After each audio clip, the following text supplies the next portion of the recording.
Hello everybody, welcome to another video of Alstein.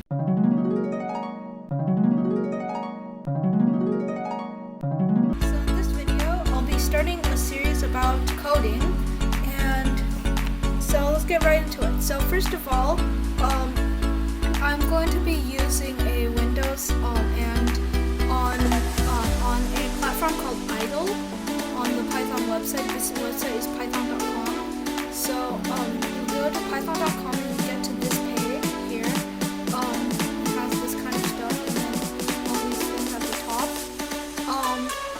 And this course is for people who have not had any coding experience before. So we're going to start from scratch. So in order to download Idle, which is a platform, you go to Downloads, and then you can see over here there should be like a download for Windows or something. And you can click this. If you don't want this, you can just go to all downloads. If you're in Linux, Mac OS or other, you can just click on these.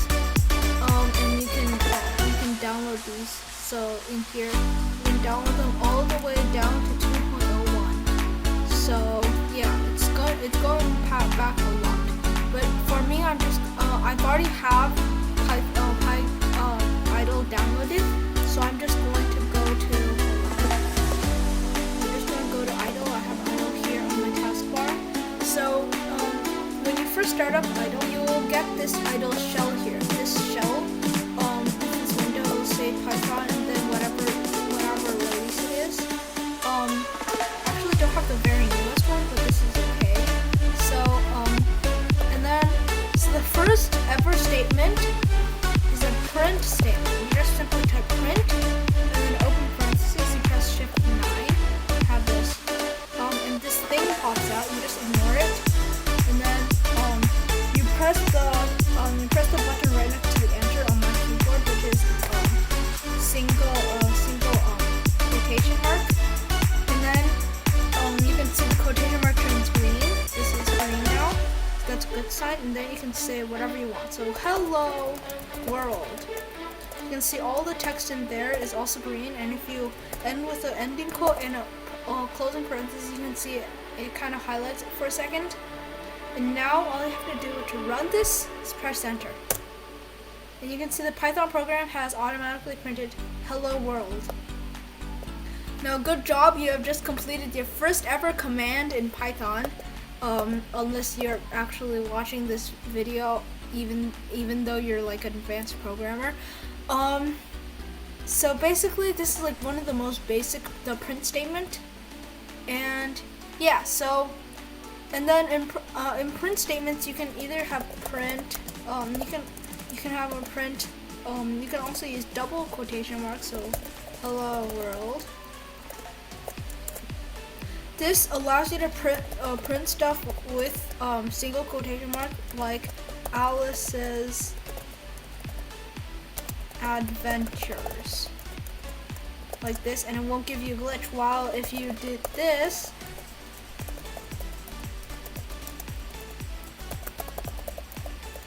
it will give you a syntax error because this is its own string, and this part is not defined, and then we have this strange thingy over here. And Python doesn't know what that means, so it'll just give you a syntax error. So yeah, there's also, so strings can be just like hello. This is a string, right? See, it just returns the string. So that is like one of the many data types. So data types are basically like things that you can put into variables. We'll get to variables later. So, like for example, strings are data types. There's also integers, like the numbers that you use all the time. Floating point integers, and also decimals. Yeah, and also a number of different things like Boolean operations. Oops, hold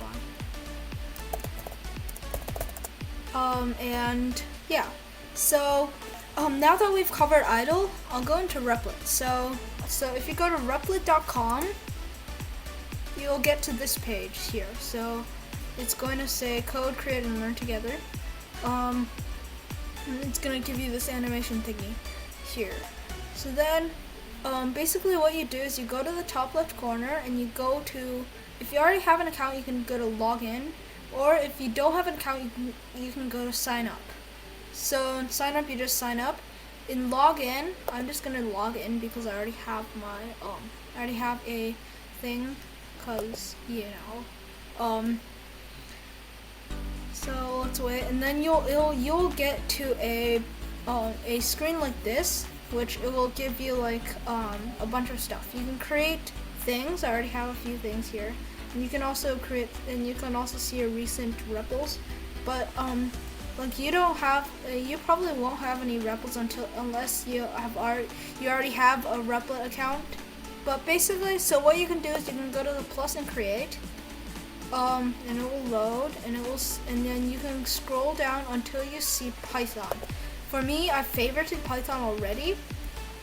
So then after this, you can get to choose your title. I'll just leave it like this, and then you press create REPL.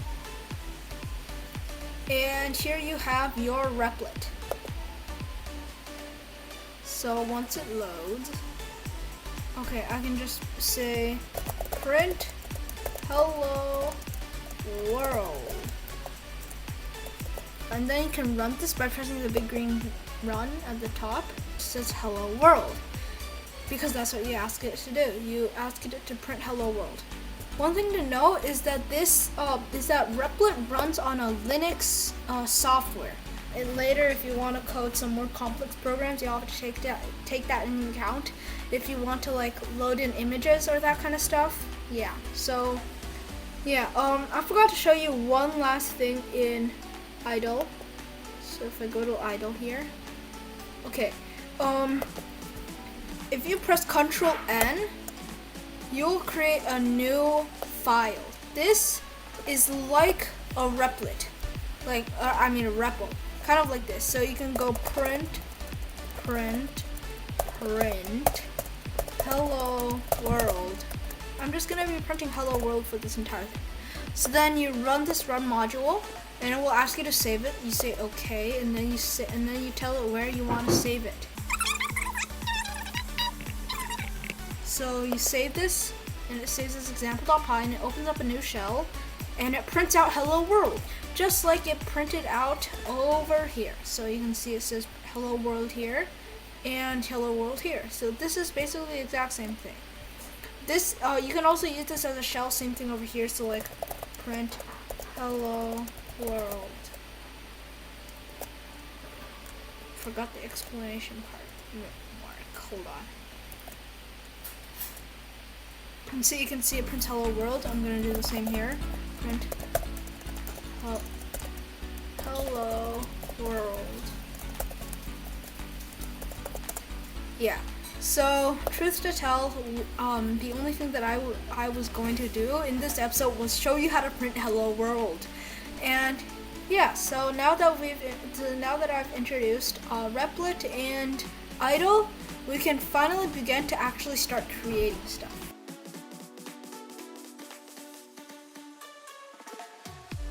Yeah, so if you have any questions about today's thing, you can leave them in the comments below. Please like and subscribe, and see you in the next video.